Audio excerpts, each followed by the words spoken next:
étudier maintenant les propriétés de la symétrie centrale. Et en particulier, on va étudier quelles sont les images d'objets de référence de géométrie.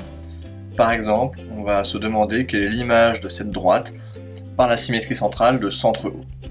Donc pour ça, je vais prendre un point sur la droite, le faire se balader le long de la droite, et à chaque fois, le logiciel va tracer le symétrique. Donc, on voit bien que je pourrais continuer vers le haut de mon écran, et donc l'image descendrait encore.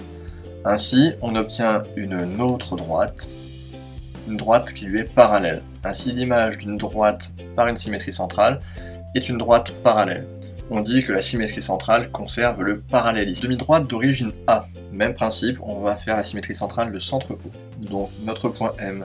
Si on se rapproche de l'origine de la demi-droite, donc on a une figure qui apparaît, il est évident que je ne pourrai pas descendre plus bas puisque je suis à l'origine de ma demi-droite, et pareil, l'image obtenue ne pourra pas aller plus haut vers l'écran.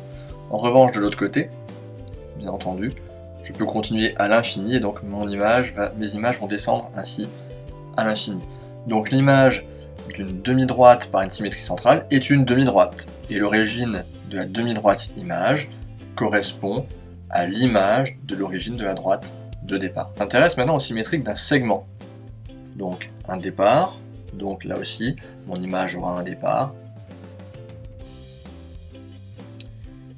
et mon segment a une arrivée. Je recommence pour qu'on voit mieux. Voilà. Donc on voit que l'image d'un segment par une symétrie centrale est un segment de même longueur.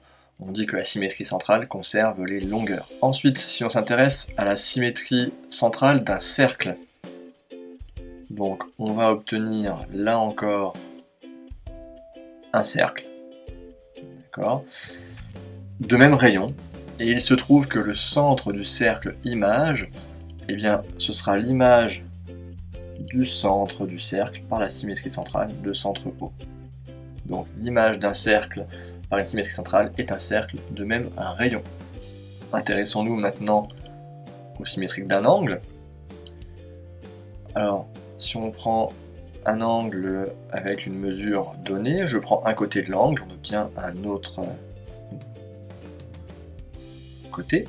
C'est évident parce qu'en fait chacun des côtés de l'angle est une demi-droite, donc comme on sait que l'image d'une demi-droite est une demi-droite, on va obtenir aussi deux demi-droites qui vont en fait former un angle, et il se trouve que cet angle-là aura la même mesure que l'angle de départ.